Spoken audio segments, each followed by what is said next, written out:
Welcome to another episode of The Brand Called You, a podcast and podcast show that brings you leadership lessons, knowledge, experience, and wisdom from thousands of successful individuals from around the world.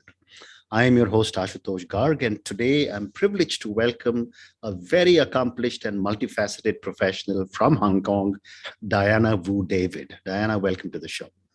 Thanks so much. Lovely to be here. Diana is an author, educator, founder of Future Proof Lab. She's a CEO and a board whisperer.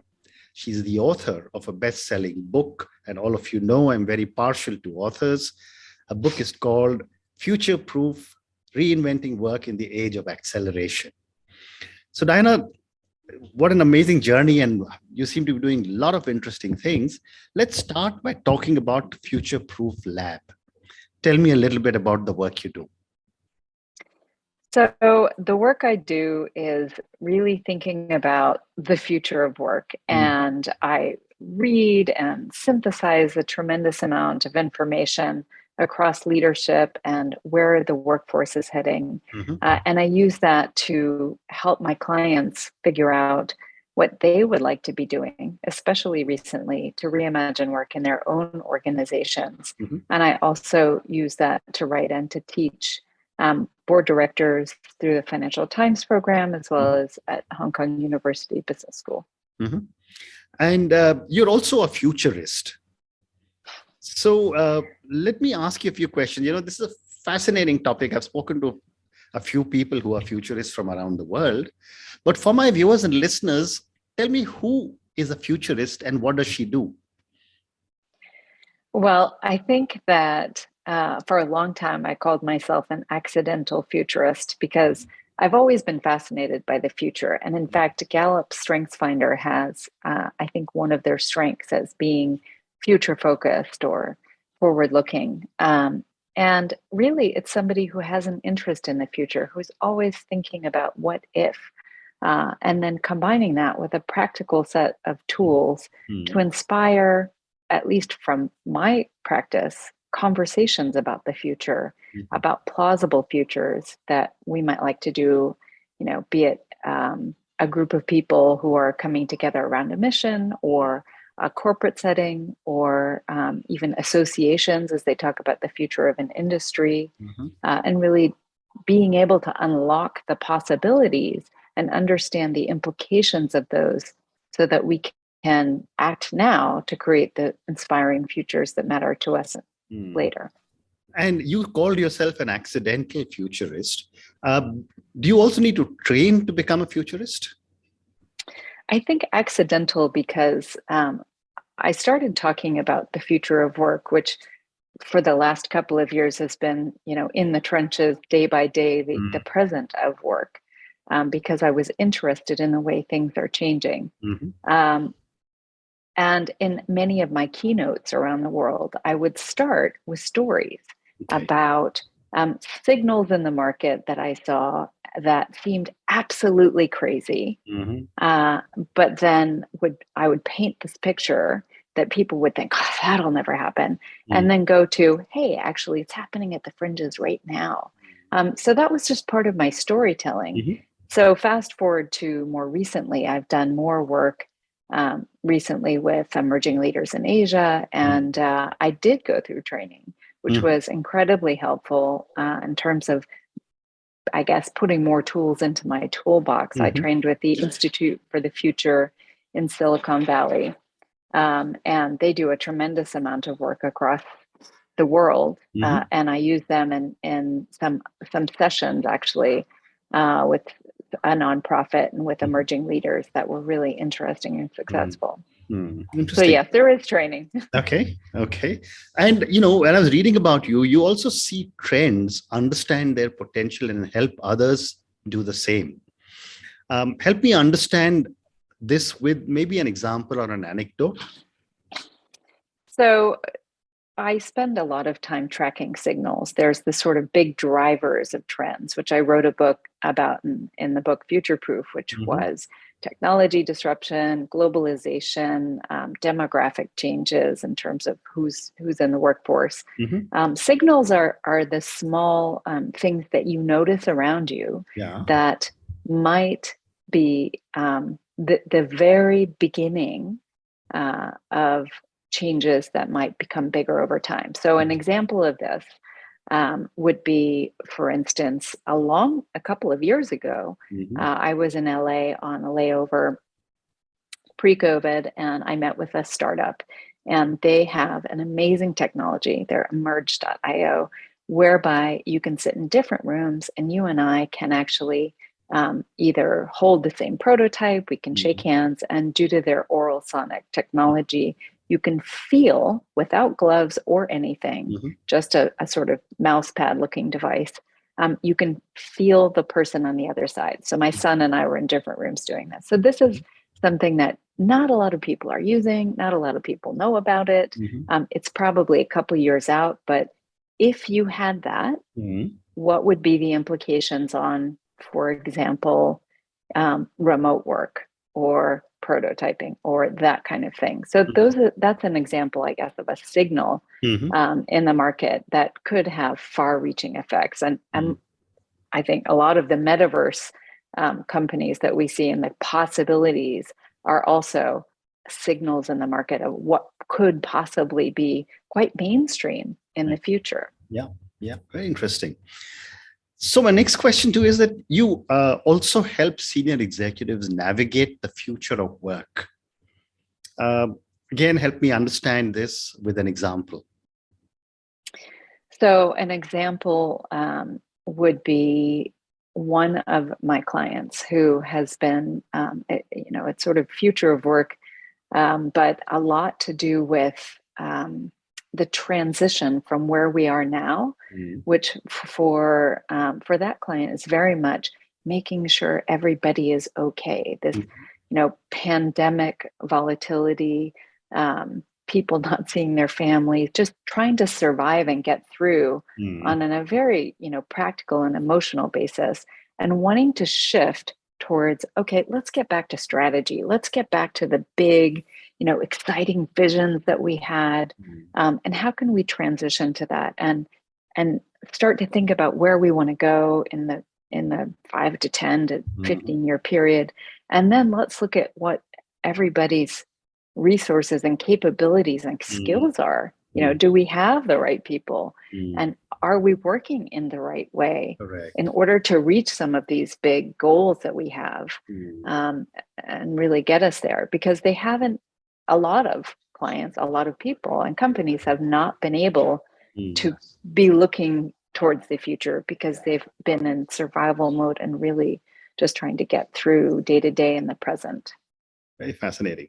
So Diana, you just also spoke about the metaverse. And metaverse will have its own impacts. But my question to you is, how are you using technology to be able to look at the future? Wow, what a great question.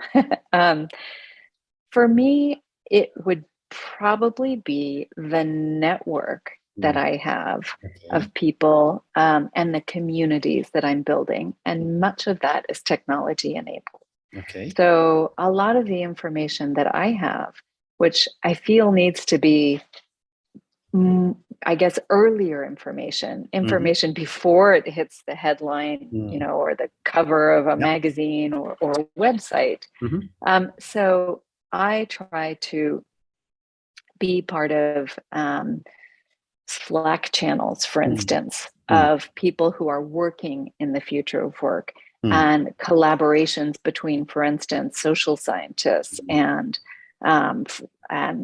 people who are scientists working on longevity and people with very different focus in terms of their work. And that's how I'm getting my information. I have signals tracking networks that I have on WhatsApp or Slack or even universities that I'm working with, so that I can keep track of the research that people are doing and the data as it comes in, so that I can always keep ahead of the curve. Amazing. I can only imagine how exciting your work must be. We're constantly seeing what's happening and what's likely to happen in future. But, moving on, Diana, there's been a lot of businesses, individuals who've been impacted because of the pandemic. we've all been impacted across the whole world. How have you been able to help a lot of these businesses? One of the things that's important to me is not this idea that I'm going to be on top of the future and make predictions, and all of that will be something my clients take on board. Actually, what I'm really interested in and what I believe leaders need to be doing is having important conversations internally and inclusive conversations. So one of the big values that I have is to bring people together to have those conversations. And I think that that can be useful during the pandemic. So having people not just survive what we're going through, but start to talk about the future that they'd like to see. And I think that this is this moment in time when we can do that. We are literally reimagining what work would be like if it was day zero. Correct. If we, many people are leaving the workforce, and others are really renegotiating their relationship to work. And companies are saying, okay, we never thought that any of this could happen. So if we had to invent work today and let go of a lot of the assumptions we made before, what would we invent? And having conversations at all levels of a company to say, this is what we do. What are the priorities? What are we doing? Who's doing the work? Who's going to lead that? And what kind of resources do we need? Be it, technology or real estate or connectivity or, human beings or human tech partnership. And I think that is exciting, but it's also empowering. It gives agency to people at a time when people are really anxious. Very interesting. So now let me move to your book, Future Proof: Reinventing Work in the Age of Acceleration. Before I start asking you any questions, is the book available on Amazon and other Absolutely. It is. Yep. Wonderful. So I will look for the book, and I'll ask all my viewers and listeners to go and check out Diana's book and then take your decisions. But Diana, tell me a little bit about your book and the hypothesis that you had when you started writing it. The hypothesis, and the book was written in 2019, just before COVID. Okay. So just prior to COVID, I spent a lot of time trying to convince people we should be spending more and investing more in collaborating virtually. Now that's sort of a non-starter. But the idea behind it was that we have a longer lifespan. Companies are having shorter lifespans, that the trajectory of our work will look very different than it used to in the past. Certainly in my past, when I was, told I would get good grades and then go to a good school and then get a good job and then my whole life would be fine.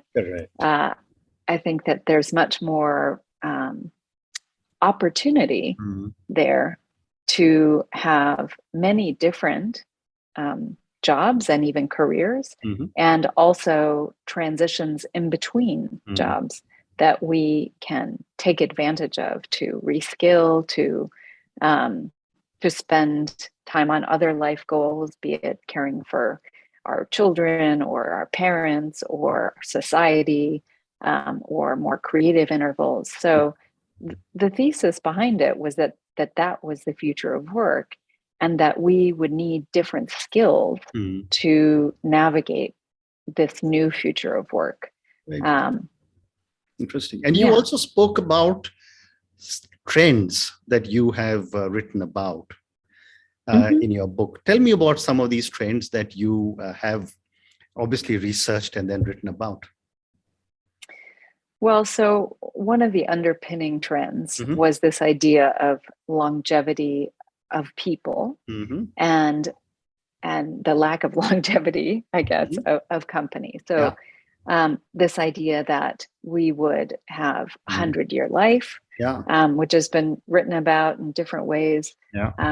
And in particular, in terms of sort of after the book came out, the feedback that I got was this, the value it had for people sort of 50 to 80, 90, et cetera, who were looking to reinvent, who were looking to imagine what they could do with their time. And I've since written articles about the making of the modern elder marketplace and, you know, the sort of multi-generational workforce. And that was something that wasn't a real focus, but came as a surprise to me how valuable people in companies found it in terms of setting the stage for how they could, frankly, find talent at all ages that could be useful and how they could organize that talent for better outcomes for their company.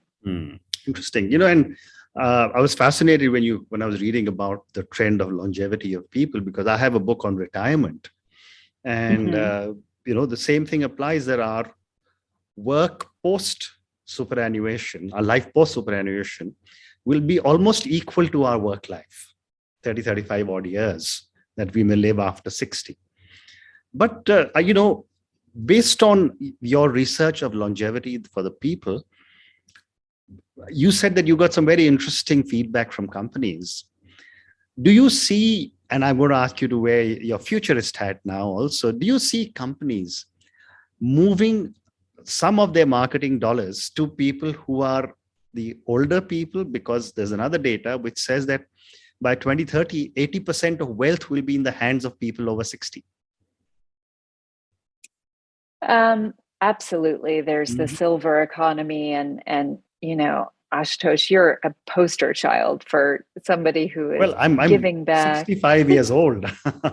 So, well, you know, as somebody who's living life well and sort of transitioned to something that is certainly not retirement, and is giving back in new ways. And I think that it's an exciting place to be. And I've done research and spoken with AARP, which is in the United States, the Association of Retired People, and then in conjunction with OECD, they have globally been looking at living, learning, and earning longer. And there's been a number of interesting new books about how, you know, this is a renaissance for people in terms of how they can contribute and give back. And yes, in fact, it's a good thing, but I think that the concentration of wealth in people over 60 is a reality that may trickle down through families. It may, you know, I'm not sure where it will go, but it is certainly something that is on the minds of people in hospitality, people who are building homes, people who are, you know, developing new products. It's something that is a whole new category, correct, I suppose, of possibility. Interesting. So, Dan, I have time for two more questions for you. My next question to you is your role as a board whisperer. Help me understand, what is this role? So the reason for that is that in my corporate strategy, corporate development, entrepreneur role at Financial Times, I launched the Financial Times board program, and I still am head of faculty there. So I teach board directors through that and have a tremendous network of people who are on boards or going onto boards, and have also talked to different boards about the future and about board dynamics across multiple stock exchanges. I've done quite a lot of the different programs for the Bursa Malaysia and the Colombo Stock Exchange, London Stock Exchange, et cetera, because this is something that boards are, you know, that it's exactly in their wheelhouse, right? They have the time and the long-term view to be really thinking, okay, yes, during the pandemic, survival of the company, et cetera, but there's a real shift for them of, okay, where are we going? Who's our competitive set? You know, futurist is just a different lens to me on what I've done my entire executive career, which is strategy. And I think that has changed because we don't do 10-year plans anymore. We have to simultaneously be looking out 10 years, 20 years, what is possible? How do we prepare for that at the same time that we have to be, really focused in the present on how can we be nimble, how can we be resilient, and how can we be ready and resourced to change with increasing volatility in the present day. Fascinating. And my last question to you, and this is for the many, many people who will listen to our conversation. What would you say are 3 lessons you would like our viewers and listeners to take away from your incredible life journey and from all your learnings? Well, the Future Proof book has 10, I would say, questions that are life lessons. I do have a checklist because people said, so where do I start in terms of the lessons? And it's just at bit.ly, prepare for future. And the lessons are in 3 buckets.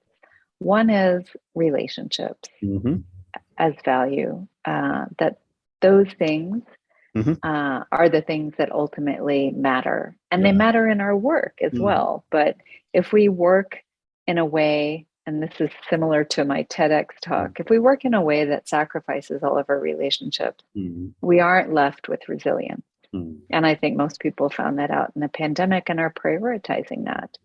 Another is really grounding in values, because we have a lot of external factors, and without the time and reflection to think about what is meaningful to us and what will be meaningful to us in this year and maybe longer term. And for me, for instance, is strengthening community.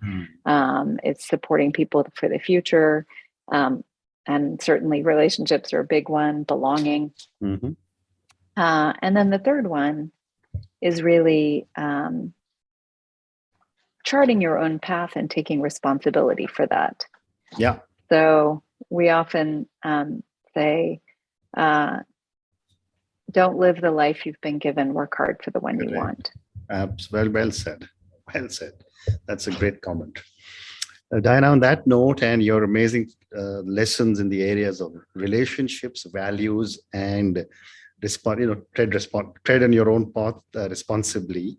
Thank you so much for speaking to me. Thank you for talking to me about the Future Proof Lab, about the work that you're doing as a futurist. Thank you for talking to me about your book and the trends that you have been seeing, particularly with reference to longevity of people and, interestingly, the lack of longevity of companies. Thank you again for speaking to me, and good luck to you. My pleasure. Thanks for all that you do, Ashutosh.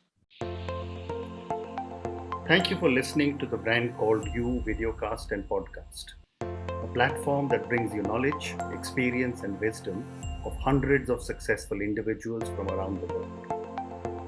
Do visit our website www.tbcy.in to watch and listen to the stories of many more individuals.